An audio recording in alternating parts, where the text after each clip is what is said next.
I shouldn't have kissed the monster. That is the truth everyone whispers when they see me walking through the palace halls. The laundress who dared to touch the lips of a chained beast. The madwoman who descended into the depths of the forgotten dungeon and found something that should have remained buried. They don't understand. No one understands. When my lips touched his through the cold iron bars, it wasn't madness. It was despair. It was the last resort of a mother who had nothing left to lose. And when the light exploded between us, when I felt his power rush through my body like liquid fire, when I heard the roar that shook the dungeon walls, I knew I had freed something far greater than a prisoner. He was on his knees when I last saw him that night.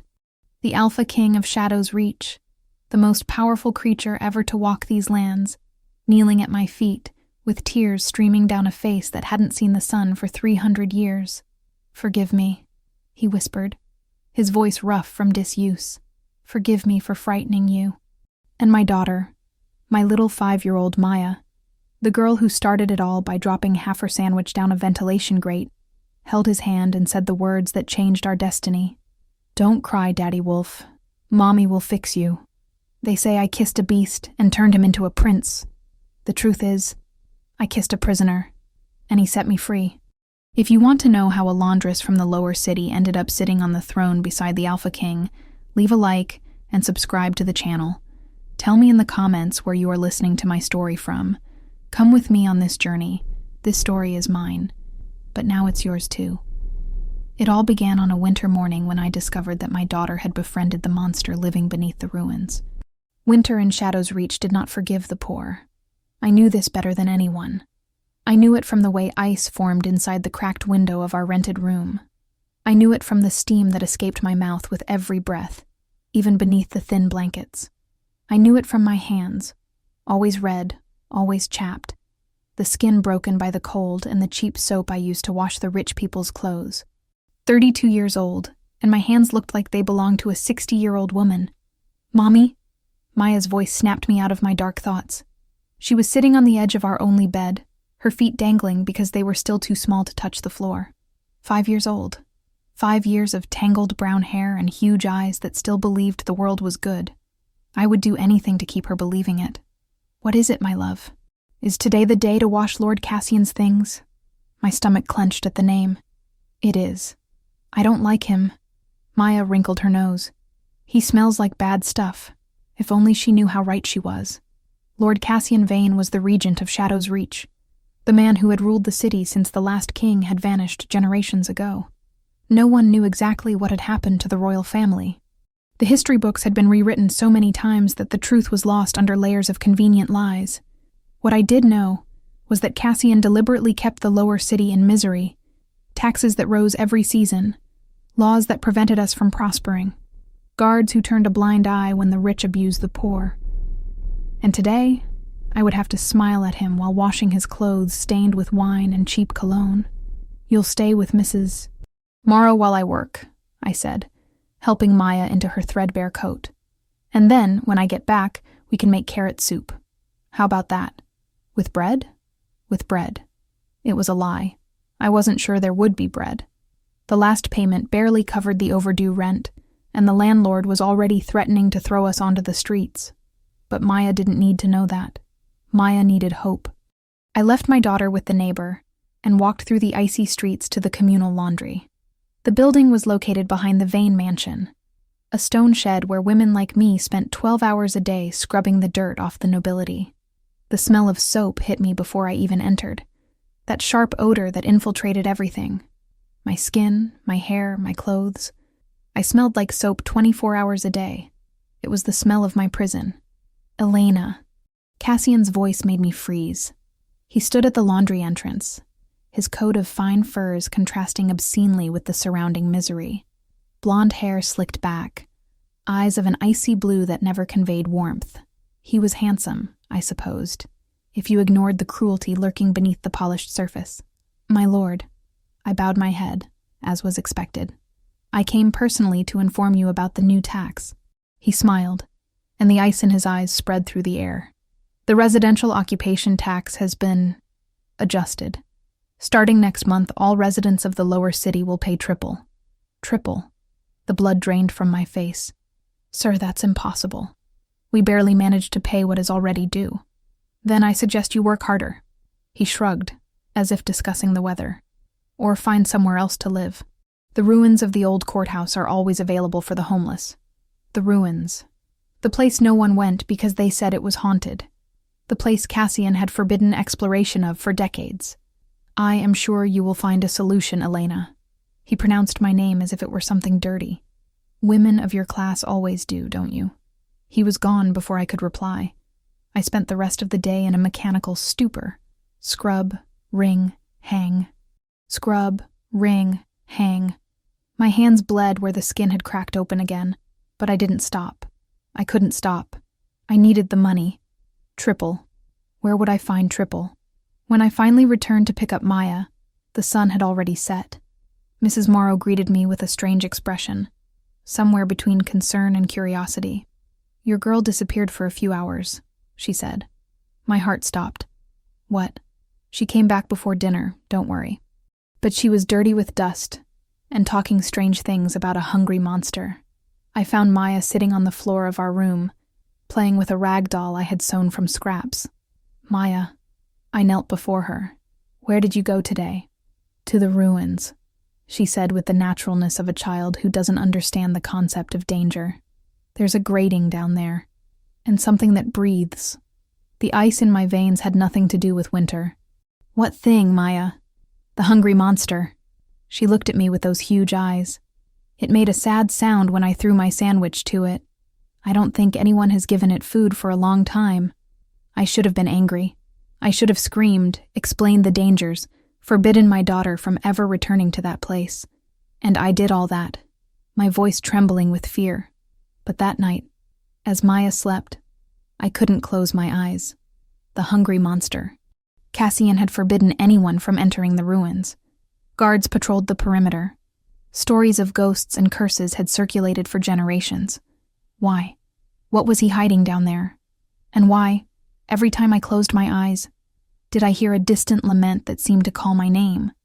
I tossed in bed, pulling the blankets tighter. It was imagination. It had to be. But the sound continued. A low, almost inaudible groan, which seemed to come from beneath the city itself. A sound of pain so ancient that it had become part of the air. Maya stirred in her sleep, mumbling something. Daddy Wolf is sad. My heart tightened.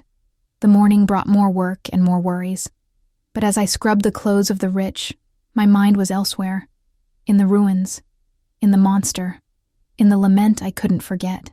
At the end of the day, as the sun began to set and the lower city plunged into shadows, I made a decision. I would find out what Cassian was hiding. Not out of curiosity, not out of bravery, but because, in some way I couldn't explain, I felt that thing in the ruins needed me. And perhaps I needed it too. I waited until Maya was fast asleep. She had the heavy slumber of children, that kind of absolute unconsciousness that comes from spending all the day's energy running and playing. I adjusted the blankets around her, kissed her forehead, and convinced myself I was doing the right thing. Mrs. Morrow had the key to our room. If something happened to me, she would watch Maya until I returned. If I returned. I took the oil lamp we kept for emergencies, checked if there was enough fuel, and stepped out into the freezing night. The ruins of the old courthouse were in the heart of the city, surrounded by a collapsed stone wall that Cassian never bothered to rebuild. During the day, guards patrolled the perimeter. But at night, with the biting winter cold, they preferred the warmth of the tavern to duty. I found the passage Maya must have used. A gap in the wall, too small for an adult, but I was thin from years of deprivation. I squeezed my body through the stones, feeling the fabric of my dress tear, and emerged on the other side. The courthouse had been grand once. I could see that from the remaining fragments. Marble columns lay broken on the ground, covered in moss and frost. Walls that once held frescoes now showed only damp patches. And in the center of it all, a collapsed staircase that descended into the depths. That was where the sound came from. The lament I had heard the night before was stronger now. It wasn't imagination. It was real as the cold that enveloped me, as real as the fear pounding in my chest. The grating Maya mentioned was on the ground. near the staircase. An ancient ventilation shaft, partially covered by debris. I could see marks in the dust where my daughter had knelt. "Hello?" I called, my voice echoing in the darkness. The lament stopped. Silence. Absolute. As if the night itself were holding its breath. And then, a voice. "You are not the child." I almost dropped the lamp. The voice was masculine, rough from disuse, carrying a weight that felt like centuries of solitude. It came from somewhere below me, from the depths the grating connected. "No," I managed to reply. "I am her mother." Another silence. Longer this time. "You shouldn't be here." The voice was lower now, almost a whisper. "No one should. My daughter said you were hungry." A strange sound came from below. It took me a moment to recognize it. It was a laugh. Bitter, broken, but a laugh nonetheless. "Hungry? Yes, I suppose that is one way to describe it." I looked at the grating, at the collapsed staircase, at the darkness that swallowed everything below. There was a way down, I realized. Dangerous, unstable, but possible. "Who are you?" I asked. "Does it matter? If it didn't matter, you wouldn't have answered." Another silence. And then, so low I almost didn't hear it. "Silas. My name was Silas. Was." The word hung between us. I should have left. Should have returned home, to my daughter, to the relative safety of our known poverty. But something kept me there. Something I couldn't name. "I'm coming down," I said. "No." The urgency in his voice made me hesitate. "Why?" "Because if you see me, you will never want to come back. And your daughter needs you." But I was already moving. I found a foothold in the wall, then another. I descended slowly, testing each stone before trusting my weight to it. The lamp hung from my hand, casting distorted shadows on the walls. The smell changed as I went down. Mold and dampness gave way to something older, heavier, metal, old blood. And underneath it all, something musky that made the hairs on the back of my neck stand up. When I finally reached the bottom, I raised the lamp, and I saw. He was chained to the wall of what had once been a stone cell. Silver chains, thick as my wrists, held his arms above his head. Runes had been etched directly onto his skin, lines of black ink that seemed to writhe in the flickering light. But it wasn't the chains that made me stop breathing. It was him, pale as a ghost, his skin almost translucent, revealing blue veins underneath. Long, tangled hair, a black that absorbed the light. And when his eyes opened, when they found mine through the darkness, they were violet, not purple, not blue, pure violet, like liquid amethysts, shining with a light that came from no external source, and they were filled with a hunger that made me take a step back. "I warned you," he said, his voice laden with ancient sorrow. "I warned you not to come." But I couldn't move, couldn't speak. I could only stare at this man, this creature, this being who stood there, chained and broken, long enough for the world above to forget he existed. "How long?" I managed to ask. "How long what? How long have you been here?" He closed his eyes. The chains rattled when his shoulders slumped, as if the question were a physical weight. I stopped counting after the first century. The silver in my blood makes time pass differently. But if I had to guess, he opened his eyes again, and the pain in them was so profound it made me want to weep. 300 years, maybe more. 300 years. 300 years in this darkness, in these chains, in this pain. "Why?" I asked, though I wasn't sure if I was asking why he was here or why no one ever freed him. "Because I am what the stories call a monster." He smiled, and it was the saddest thing I had ever seen.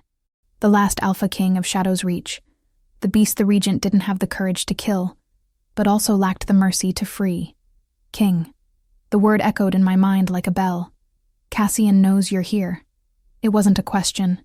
Cassian is a descendant of the line that chained me. The violet eyes glowed with something darker. He comes to visit sometimes, to gloat, to remind me that everything I loved is dead, and that I will rot here forever. The anger that swelled inside me was sudden and surprising. I barely knew this man, this creature, this king, but the injustice was so raw, so absolute, that it made my blood boil. "I'll come back tomorrow," I said, with real food, and something to clean those wounds. He looked at me as if I had said I would bring the moon. Why? Because no one deserves this, not even a monster. And before he could answer, I was already climbing back up into the night. I returned the next night, and the night after that. Each visit was longer than the last. I brought soup when I could, bread when I had it, clean water always. I cleaned the wounds the silver chains left on his wrists, sores that never fully healed because the poisoned metal was always there, always burning, and we talked. Silas told me about the world that existed 300 years ago, about the shifters who ruled alongside humans, about the balance that had been destroyed when the Vane family decided that power should belong only to them.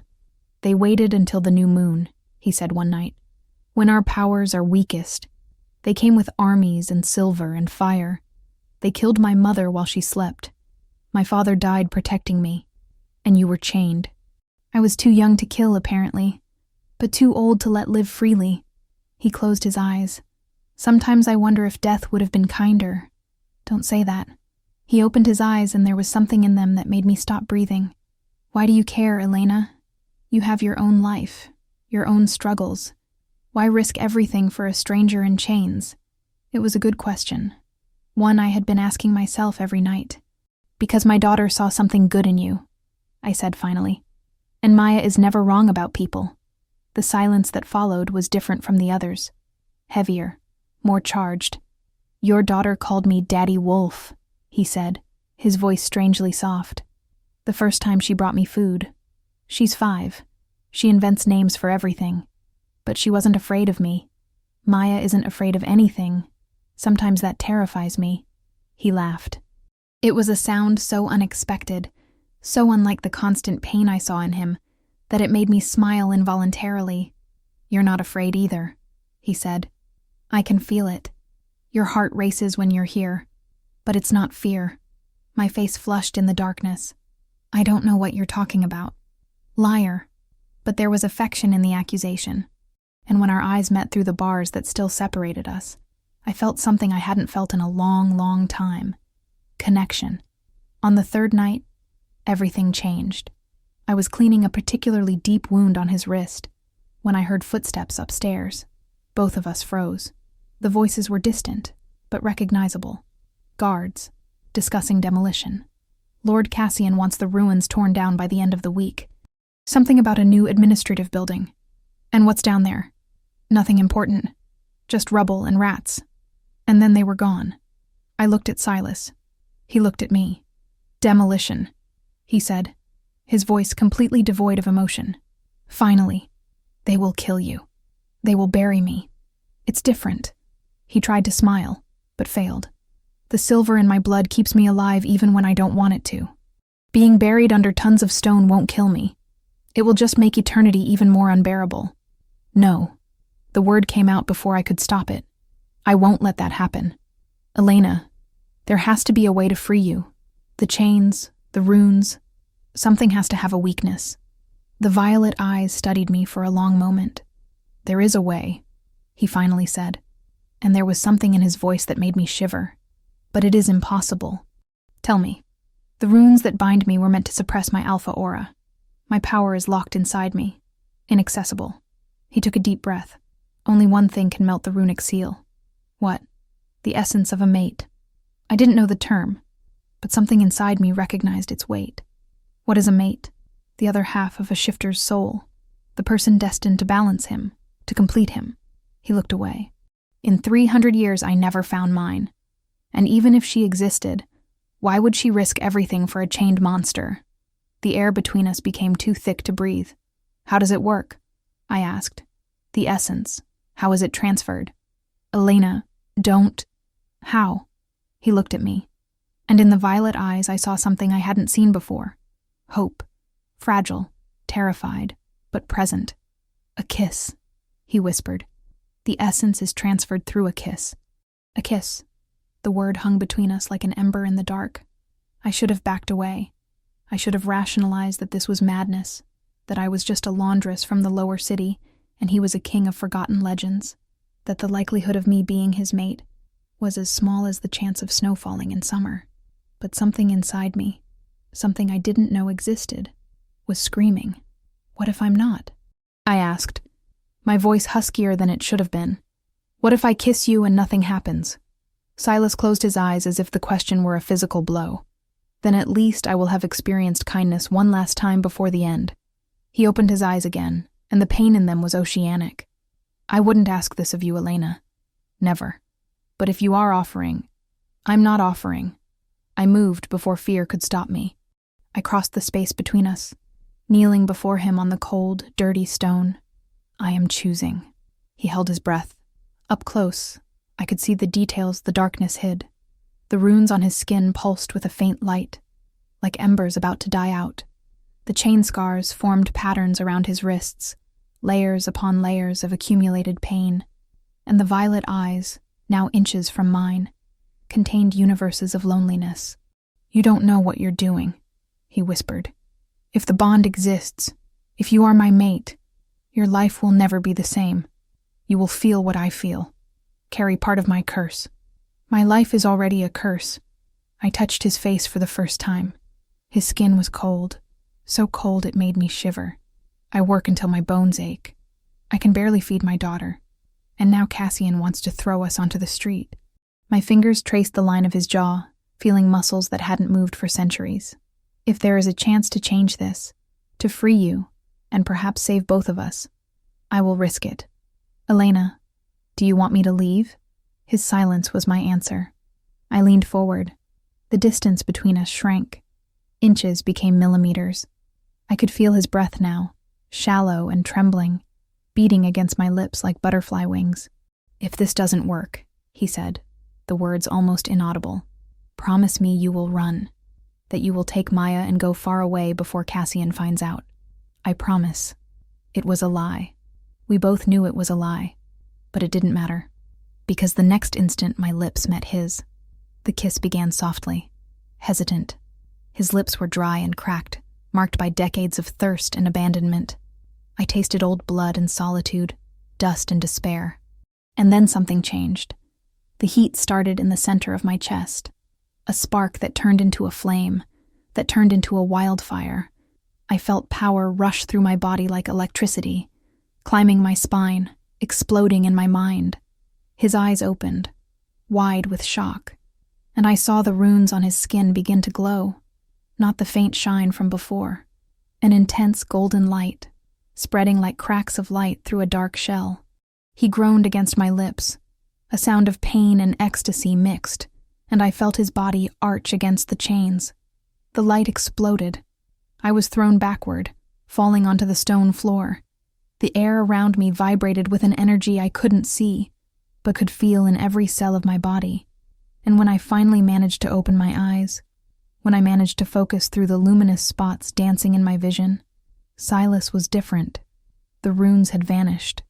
No, not vanished. They had transformed. Where black lines of suppression once existed, there were now golden patterns that pulsed with life. And his eyes, those violet eyes I had learned to recognize in the darkness, now shone with an intensity that made my lamp useless. It worked, I whispered, unable to believe it. You are mine. His voice was different now, deeper, more powerful, a voice I felt in my bones, my mate, my other half. And then he spoke again, and this time the words carried weight. Come to me. It wasn't a request. It was a command. I felt my body respond before my mind could process it, my muscles moving on their own, lifting me and taking me toward him. The Alpha's voice. I had heard stories. Everyone had. The power of absolute command that shifter kings possessed over their subjects. And now I was under that power. But when I reached him, when my eyes met his, I saw something that made me stop being afraid. Tears.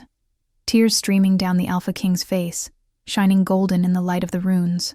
Forgive me, he said, the voice fading, replaced by something much more human. I didn't mean to. The voice came back and I couldn't control it. It's okay. It's not. You are my mate, not my slave. I will never use the voice on you again. I swear it. The sincerity in his words was so absolute that it made me want to cry too. The chains, I said, focusing on the practical. because the emotional was too much to process. The voice can't break them? No. The voice works on living beings. Silver chains are just metal. He tested the shackles, and I saw his wrists bleed again with the effort. I have regained my power thanks to you, but I am still physically trapped. Is there a key? Cassian wears it around his neck, like a trophy. The image made me clench my fists in anger. Then I'll get the key. Elena, you can't. Cassian is hosting a masquerade ball tomorrow night. All the nobility will be there. I was already planning, my mind working faster than ever. I know the service entrances. I can get in unseen. And then? Cassian won't hand over the key willingly. Then I'll steal it. Silas looked at me for a long moment. I could feel something through the connection that had formed between us. Fear, awe, and something deeper I didn't yet have a name for. You are extraordinary, he finally said. A laundress from the lower city, planning to rob the regent at his own ball. I am a mother who will lose everything if I don't do something. I cupped his face in my hands, forcing him to look at me. And now I am your mate, which means your problem is my problem, and I won't let you die buried in this hole. I don't deserve you. Perhaps not, but fate seems to disagree. He laughed, a sound still husky, still broken, but genuine. You need to go, he said. If the guards notice your absence, I know, but I didn't move. I couldn't pull away. Tomorrow night, I promise. And if you fail, I won't fail. He held my hand, the chains rattling with the movement. His fingers were cold, but his touch was gentle. When all this is over, he said, when I am free and Cassian has paid for his crimes, I will give you the world, Elena Vance. Every piece you never had, every dream that poverty stole from you. I don't need the world. I squeezed his hand. I just need a chance. You will have much more than that. I leaned in and kissed him again. This time there was no explosion of light. Only warmth, only connection, only the sensation of two broken halves finally meeting. When I pulled away, he was smiling. It was the first time I had ever seen Silas truly smile. Go, he said, and take care of our daughter. Our daughter. The words hit me with a force I hadn't expected. Maya, my Maya, who had found the monster first, who had dropped her sandwich down the grating because she couldn't stand to see someone hungry. Our daughter. She's going to adore you, I said, my voice choked. When she really gets to know you. She already does. The violet eyes gleamed. Daddy Wolf, remember? I laughed through the tears I hadn't realized were falling. And then I climbed back up into the night, carrying in my chest a connection that pulsed like a second heart. Tomorrow, I would steal the key. Tomorrow, I would free the king. And then I would find out what it meant to be the mate of a monster. I didn't have a fairy godmother. The morning after the kiss, I looked at my reflection in the mirror shard we had in the room and saw exactly what I always saw. An exhausted woman, brown hair with gray streaks that didn't match my age, deep dark circles, red, chapped hands that would never pass for a noblewoman's. And yet, I needed to enter the most exclusive ball in Shadow's reach. Mommy? Maya watched me from the bed, her head tilted with that endless curiosity of children. Why are you looking in the mirror like that? I'm thinking, my love. Thinking about what? How to turn into someone else for one night? Maya smiled, as if I had said the most natural thing in the world. You should wear the blue dress, the one from the lady who never picked it up. I froze. The blue dress. Months ago, a noblewoman had left a navy blue silk dress to be washed and never returned for it. I had stored it, hoping she would show up, but weeks turned into months. The dress was still at the bottom of the laundry cupboard, forgotten by everyone. Everyone, except my 5-year-old daughter. Maya, you are a genius. She smiled even wider. I know. The dress needed alterations. The noblewoman was taller than me, wider at the hips. I spent the whole day with needle and thread, my already sore fingers protesting with every stitch. But I didn't stop. I couldn't stop. While sewing, I planned. I knew the Vane mansion better than most of the nobles who frequented it. Years of washing clothes meant years of overhearing conversations. Years of learning which doors creaked, which corridors were guarded, which guards were too lazy to do full rounds. The service entrance was in the back, near the kitchens. During a large ball, it would be too busy for anyone to notice one more woman entering. But after crossing the kitchens, I would need to cross the ballroom to reach Cassian's private chambers. That was where he kept his trophies. That was where the key would be. When the sun began to set, the dress was ready. It wasn't perfect. Up close, anyone would see the uneven seams, the disguised patches. But by candlelight, in a hall full of masks and shadows, it might pass. It had to pass. "You'll stay with Mrs. Morrow tonight," I told Maya as I walked her to the neighbors. "Be a good girl. Are you going to see Daddy Wolf?" My heart tightened. "I'm going to try to help him, yes." Maya held my hand with surprising strength. "He needs you, Mommy. I feel it."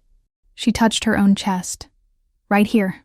I didn't know what to say, so I just hugged her, breathing in the scent of cheap soap and childhood that always accompanied her. "I love you, Maya. I love you too." She pulled away and looked at me with a seriousness that didn't match her 5 years. "Don't let the bad man catch you." "I won't." It was a promise I intended to keep. The walk to the Vane mansion was longer than I remembered. Or perhaps fear just made time drag. Every step on the icy pavement was a reminder of what I was about to do. Every shadow seemed to hide a guard ready to stop me. But no one stopped me. The service entrance was exactly as I expected. A chaos of servants rushing with trays, cooks shouting orders, steam rising from the pots. I entered the flow as if I belonged there, grabbing an empty tray to have something in my hands. No one looked twice at one more woman in a blue dress carrying a tray. I crossed the kitchens, my heart beating so hard I was sure everyone could hear it. The corridor leading to the ballroom opened before me, and with it came the sound. Music. An orchestra playing something elegant and light. Voices overlapping in laughter and conversation. The rustling of silks and the clinking of crystal glasses. I left the tray on a random table, adjusted the hair I had tied up in a makeshift bun, and entered the hall. The difference was overwhelming. Everything shone. Crystal chandeliers poured golden light over hundreds of guests in outfits that cost more than I earned in a year. Elaborate masks hid faces, transforming everyone into fantasy creatures. The smell of expensive perfumes mixed with the aroma of rich food, wine, fresh flowers. And I, the laundress from the lower city, was in the middle of it all. My mask was simple, made from a piece of blue fabric left over from the dress. It covered half my face, enough to hide my identity without drawing attention. At least that was what I hoped. I circled the hall, trying to look natural while searching for Cassian. He wouldn't be hard to find. A man like him made sure to be the center of all attention. And there he was. In the center of the hall, surrounded by sycophants, Lord Cassian Vane laughed at something a guest had said. His outfit was black with gold accents, his mask a work of art that covered only his eyes, and around his neck, hanging from a thin silver chain, the key. It was smaller than I imagined. Dark, almost black, made of a material that didn't look like common metal. Obsidian, perhaps. I could see it gleaming against the light fabric of his shirt. So close. So far. How would I take it from his neck without him noticing? As I tried to elaborate a plan, the crowd around me shifted. The music changed to something slower, more intimate. Couples began to form for a waltz. And that's when I felt it. A hand on my elbow. Such a beautiful lady shouldn't be alone. The voice was slurred with wine, the breath too warm against my ear. I turned to find a noble in a red mask, his eyes running over my body in a way that made me want to vomit. "I am waiting for someone," I said, trying to pull away. I'm sure he wouldn't mind sharing. His fingers tightened on my elbow. "Just one dance." "No, thank you." It wasn't a request. Before I could react, he pulled me toward the dance floor. Panic rose in my throat. I couldn't draw attention.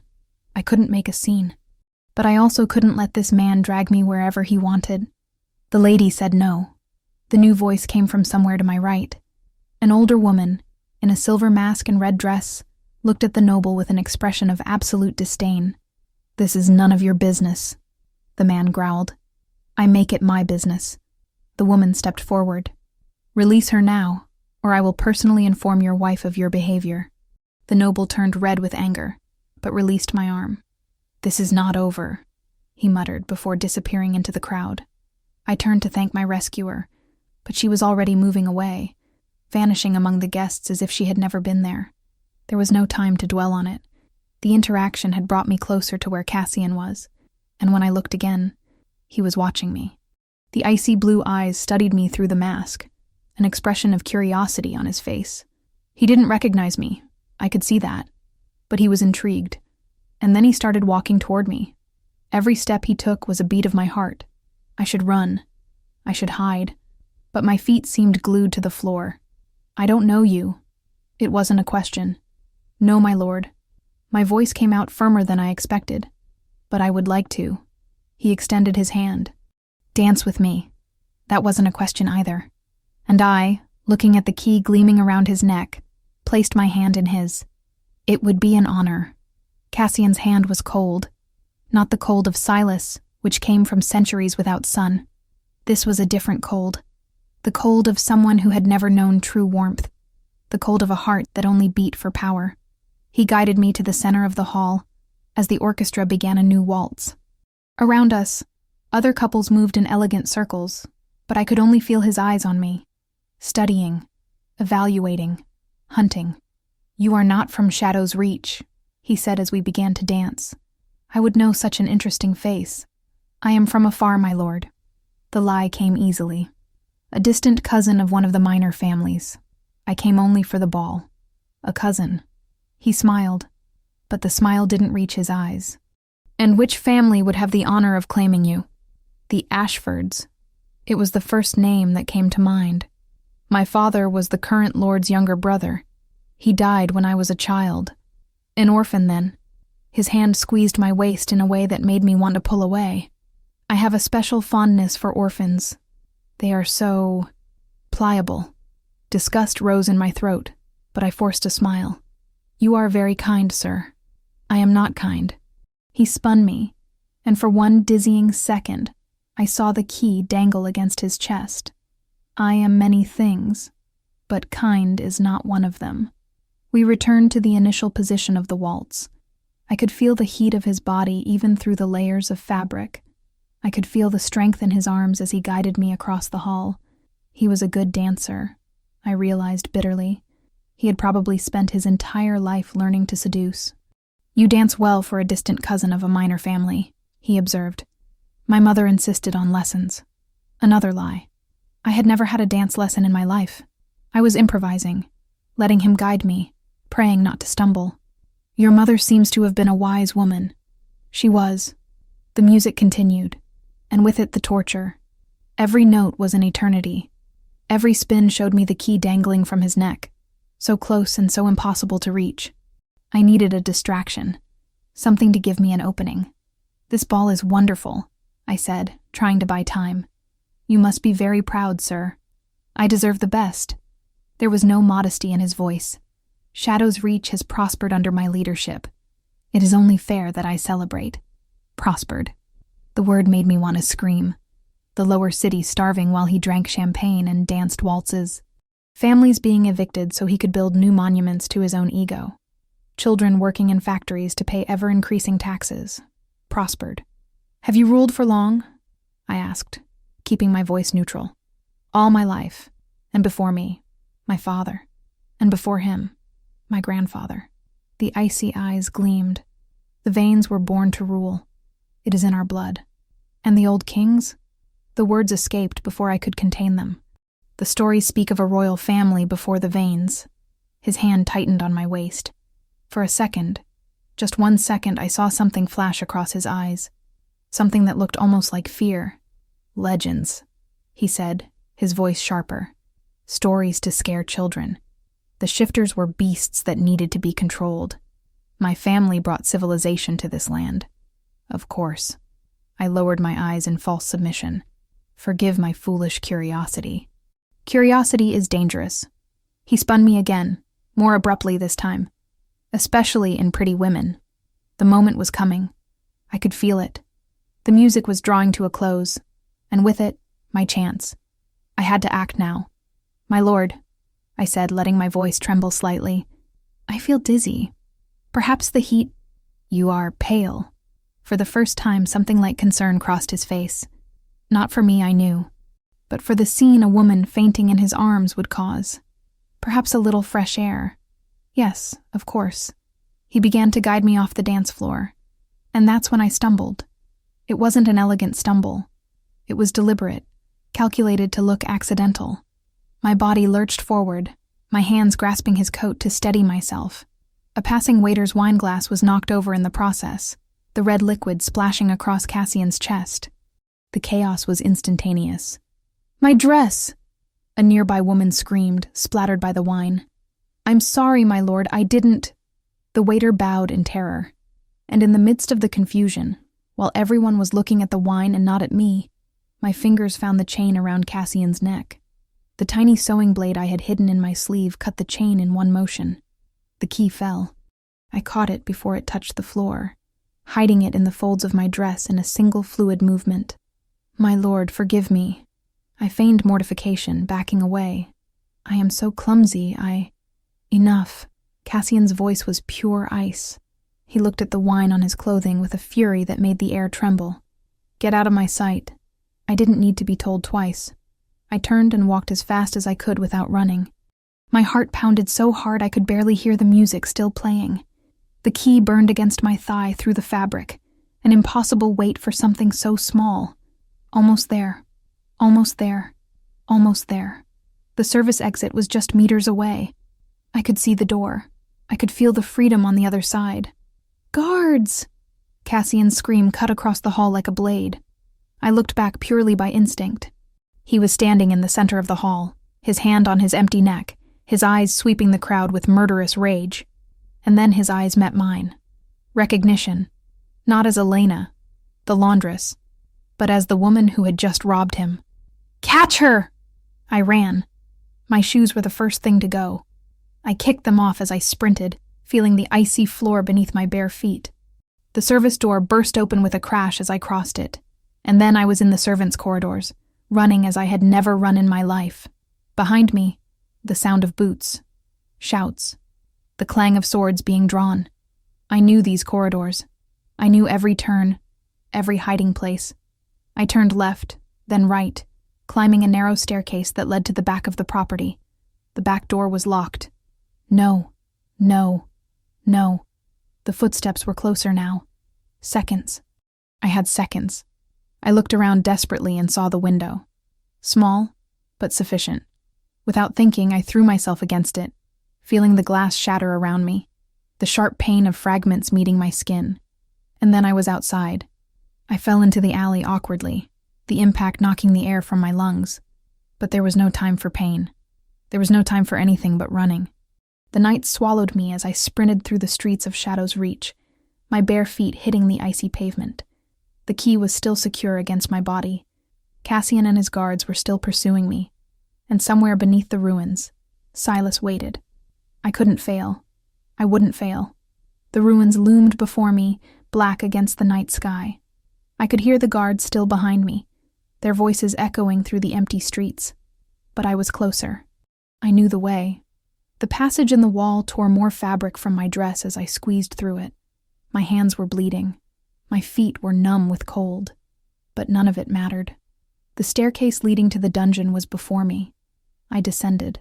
The darkness enveloped me. Familiar now, almost comforting. The smell of mold and metal and old blood filled my nostrils. And there, at the bottom, glowing faintly in the gloom, Silas's violet eyes. "You made it." His voice was pure reverence. "The key."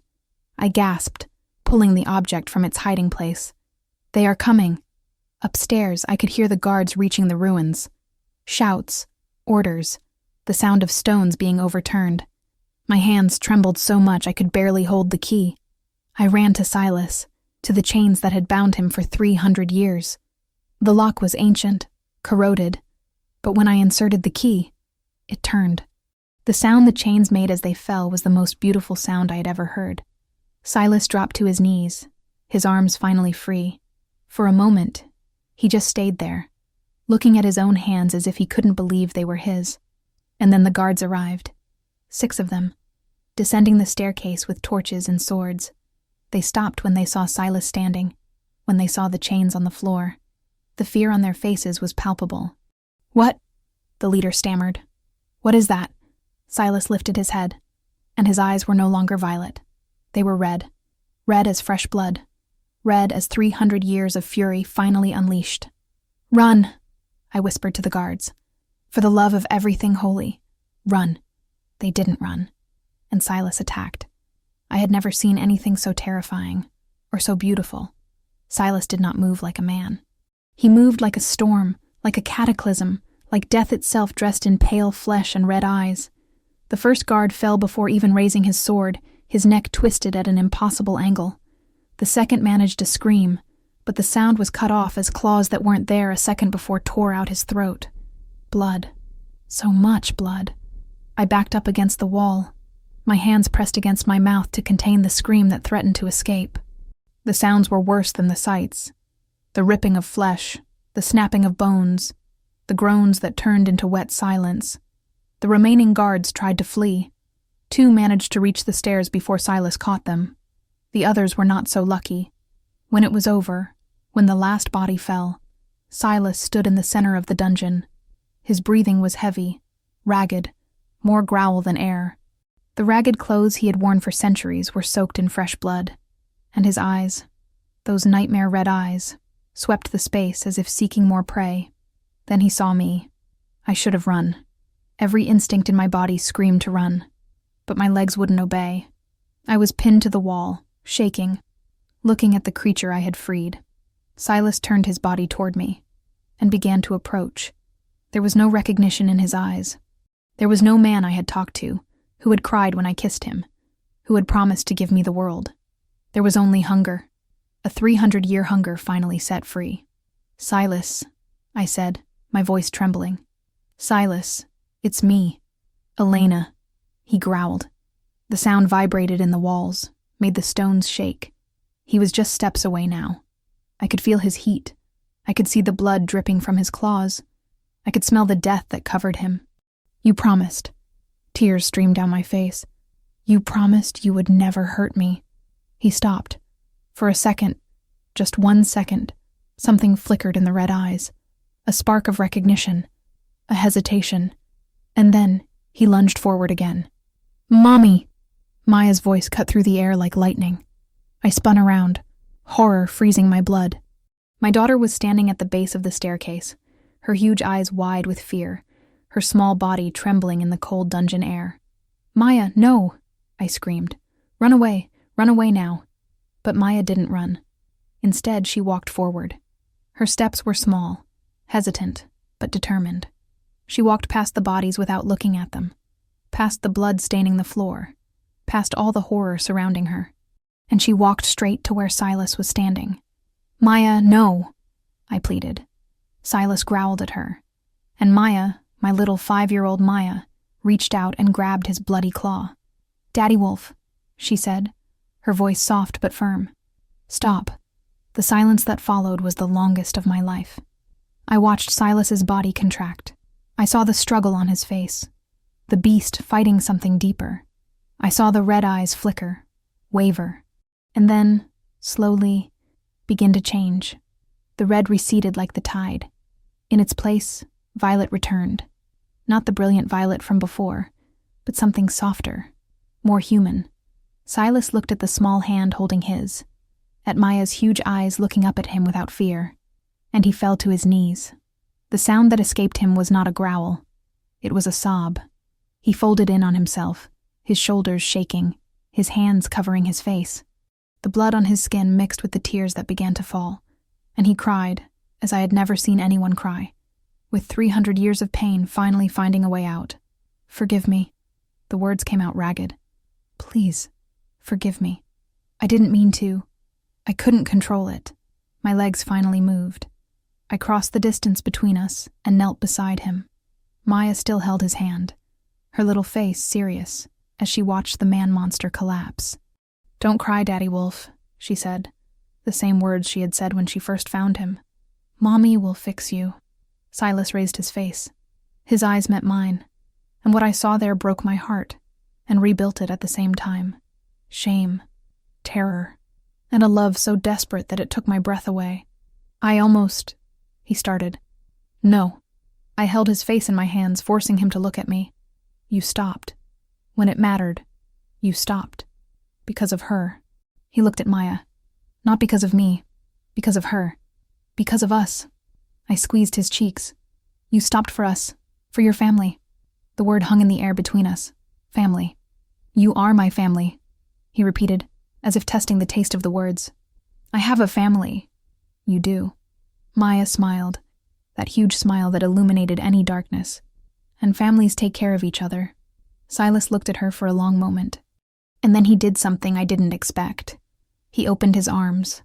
Maya lunged into him without hesitation, wrapping her little arms around his neck, burying her face in his blood-stained shoulder. And Silas held her as if she were the most precious thing in the universe. Because she was. Footsteps echoed upstairs. Many footsteps. The guards who had fled had brought reinforcements. And with them, a voice I knew too well. Where is she? Cassian. Silas lifted his head, his violet eyes hardening. He passed Maya into my arms and stood up, positioning himself between us and the staircase. Stay behind me, he said, and this time his voice carried the absolute authority of a king. The guards descended first, dozens of them, forming a wall of steel and fear, and behind them, Cassian Vane, his face contorted with fury, his sword drawn. He stopped when he saw Silas. For a second, just 1 second, I saw genuine fear cross his face, the fear of a man who spent his whole life convincing himself that the monster in the dungeons would never get out, and now the monster was standing, free, and very, very angry. This is not possible, Cassian whispered. Silas smiled. It was a terrible smile. Hello, little tyrant. His voice was soft, almost gentle. Long time no see. You've grown. Become even more pathetic than your grandfather. Guards! Cassian screamed. Kill him! Kill him now! The guards didn't move. Silas took a step forward, and when he spoke again, his voice changed. It became deeper, more resonant, carrying a weight that made the air itself tremble. Kneel. It wasn't a request. It was a command that I felt in my bones, that made my own legs weaken, and the guards obeyed. One by one, like falling dominoes, they dropped to their knees. Some fought the impulse, their faces contorted with effort, but it was useless. Their bodies no longer belonged to them. The Alpha's voice. Cassian watched his men kneel with growing horror. What? How? You forgot what I am. Silas walked toward him, every step deliberate, predatory. Your great-grandfather didn't forget. That's why he chained me instead of killing me. He knew no blade could destroy me. He knew that one day, someone would come and free me. This shouldn't be possible. Cassian backed away, the sword trembling in his hand. The seal, the runes, they were broken. Silas stopped a few feet from him. By her. Cassian's eyes met mine, and I saw the recognition finally arrive. The laundress, he spat. The damned laundress. The queen, Silas corrected. My mate. The future sovereign of Shadow's reach. Cassian laughed. A hysterical, desperate sound. A laundress as queen? That is ridiculous. That is destiny. Silas reached out and snatched the sword from Cassian as if it were a toy. Something your family spent generations trying to avoid. But destiny always collects its price. He turned to me. Elena, he said, his voice softening. Come here. I handed Maya over to sit on a nearby stone and walked to where Silas was. He took my hand and kissed it, a gesture of reverence that seemed absurd coming from a man covered in blood. And then he ripped something from Cassian's coat. The Vane insignia, the symbol of the regent that the family had worn for generations. You decide, Silas said, placing the insignia in my hand. His fate is in your hands. I looked at Cassian, at the man who had humiliated me, who had raised taxes that almost threw me onto the street, who had kept Silas chained for pure sadistic pleasure. I should want his death. Part of me did.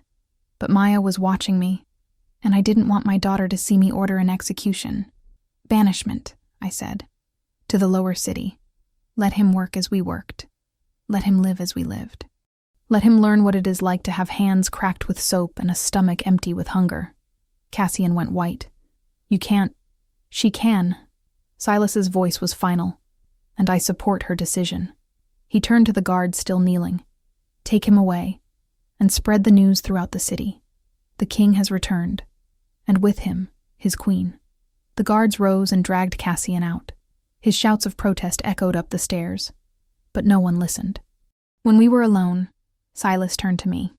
You were merciful, he said. I was practical. I looked at my hands, still shaking. The dead don't learn lessons.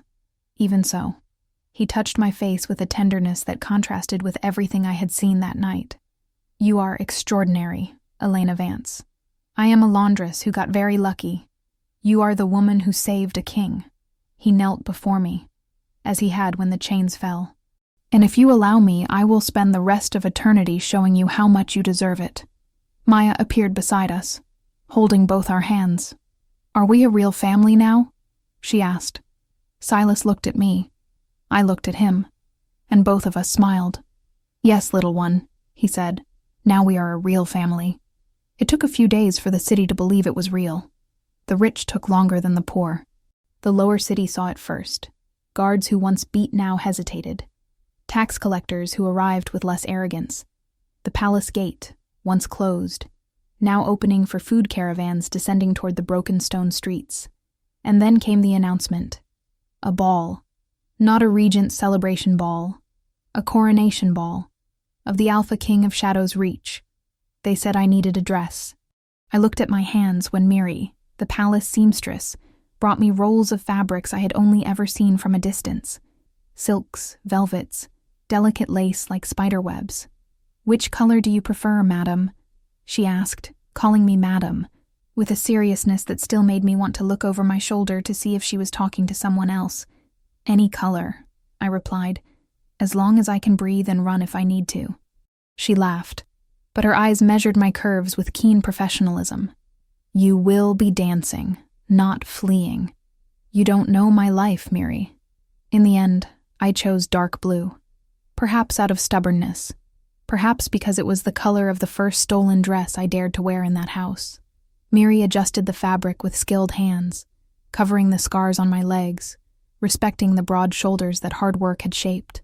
When I first saw myself in the mirror, I barely recognized myself. It was still my premature gray strands, but now framed by a braided bun adorned with small glass stones that looked like stars. It was still my tired eyes, but now highlighted by a bit of cold that I myself would never know how to apply. But they were mainly my hands. The same red hands, scarred by soap and cold, now resting on silk. Do you think it looks okay? I asked, embarrassed by the uncertainty in my own voice. Silas answered for Miri. It is perfect. He entered the room without announcing himself, as if it were his place, and for the first time, I felt it was mine too. Not the physical location. The room. The space around me. The space of my life.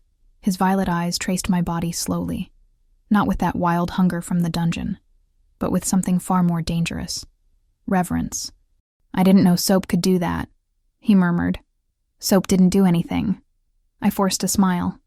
You saw me covered in it many times. I know. He came closer until he was near enough for me to feel his body heat through the dress. And that is why it is my favorite scent in the world. I froze. What? Soap. He lifted my hand and brought it to his lips, kissing the cracked knuckles as if they were jewels. It smells of work, of honesty, of someone who fought for every piece of bread. Silas, the nobles here smell of expensive wine and laziness. A smile curved his lips. You smell of life. That did more for me than all the yards of silk. He placed something in my hand then. Cold, heavy, familiar. The obsidian key, or what had once been the key. Now, they were 2 rings. The smiths took days to figure out how to work this material, he said. Silver bends, gold folds, obsidian shatters. But they managed this. The rings were black as a moonless night, but in the candlelight I saw subtle reflections of violet. One had a finer band, mine. The other wider, fit his finger as if it had always belonged there. Chains break. Keys melt, Silas murmured. But alliances, those we choose to wear. He slid the finer ring onto my finger. For a moment, nothing changed. Then I felt it. The bond, which had existed since the kiss in the dungeon, deepened. Not a dramatic impact, but a quiet rooting, like roots finding deep water for the first time. As if something in me finally breathed with both lungs. "Ready, Laundress Queen?" he teased, his voice husky with emotion. "Ready, Dungeon King?" I replied. The ballroom was another world. This time, I entered through the front door. The same gilded walls, the same crystal chandeliers, the same elegant music, but they were not the same. Nothing was the same. Not because the place had changed, but because I had changed. Whispers followed my every step. "It's her, the laundress, the one who freed the king." I did not hide. I sat on the throne beside Silas, my back straight, my heart pounding. Maya ran between the columns, a little hurricane of joy, the simple dress Miri had arranged for her twirling with every spin. Sometimes she stopped in front of soldiers, crossed her little arms and said seriously, "Are you being nice to Daddy Wolf?" And the worst part was that the most feared warriors in the kingdom became nervous in front of a 5-year-old girl. Silas leaned toward me. "Are you afraid?" "Of what?" "Of all this." He subtly gestured to the hall. "Of being seen. Of being judged. I have lived my whole life being ignored." I took a deep breath. Being seen is a different kind of fear, but it is better than being invisible. He smiled. "I have something for you. Besides this," I raised my hand, showing the obsidian ring. "Besides that." He stood up, and the entire hall seemed to hold its breath. "People of Shadow's Reach." The conversation ceased. All heads turned towards us. "For generations," he said, his voice echoing through the hall with the ease of one born to command. "This city has been ruled by fear. Fear of monsters. Fear of blood. Fear of those who work with their hands." Some nobles shifted uncomfortably. His eyes pierced them like blades, but the smile did not fade. "It was a laundress," Silas continued, "who descended into the depths where none of you had the courage to go. It was a mother from the lower city who risked everything to free her king. It was her essence that broke chains that silver and magic held for 300 years. He turned to me, extending his hand. "Therefore, by decree of the Alpha of Shadow's Reach, I name her not just my mate, but co-sovereign of this kingdom. Any mouth that dares to call her just a laundress will speak against the king himself." There was silence. And then, something unexpected. The first to kneel were not the nobles. They were the guards, the ones who had bent to the Alpha's voice in the dungeon. One by one, they placed their fists over their chests and bowed their heads. Then some servants, cooks, laundresses, maintenance men, and slowly, like a tide that could not be contained, even some nobles bowed. Not all, but enough. Silas offered his hand again. "They say you kissed a beast and turned him into a prince," he murmured low enough for only me to hear as I rose beside him. "Should I start worrying about glass slippers too?" I laughed, a light sound that seemed out of place in that history-laden room. "Don't flatter yourself," I replied. "You were always a prince. I just knocked off the rust." The night went on. I danced little, more by choice than lack of suitors. I preferred to observe, to see how people looked at Silas now, how they looked at me. Some would never accept it. There would always be those who whispered about class and blood. But as I walked across the hall, the smell of soap that had always embarrassed me followed me, and this time, I wore it like an invisible crown. Later, when the lights dimmed and the hall emptied, it was just the three of us. Silas, Maya, and me. Maya slept in a chair, her head in her father's lap, a thread of drool adorning the chest of the royal tunic, much to the horror of future historians and official painters. Silas stroked her hair with a tenderness that would never have been captured in any portrait. "Do you still think I set you free?" I asked, breaking the soft silence. He looked at me. "Yes, I think it was the other way around. Elena." "I lived under a weight I couldn't name," I continued, believing my place was in the shadows, with my hands in dirty water and my head bowed, believing my worth was measured by how many shirts I could scrub in a day. I looked at Maya, at the chest where her small hand rested near the obsidian ring that now also hung from Silas's neck, held by a chain. You opened a door in the world, Silas. But the door inside me, you are the one who pushed it open. He was silent for a long moment. Then perhaps we freed each other, he said finally. You from a life that diminished you. Me from a prison that shrank me. And Maya, he smiled.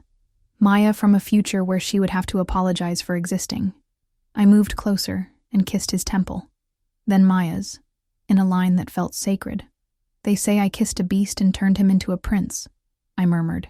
Silas caressed my face with his free hand, his violet eyes gleaming in the dim light. The truth, I corrected, is that I kissed a prisoner. I paused, feeling the weight and the lightness of everything we had crossed to get here, and he set me free.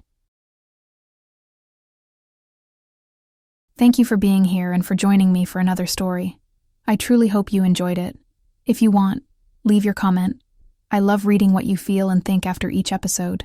Thank you for the love, and see you in the next story.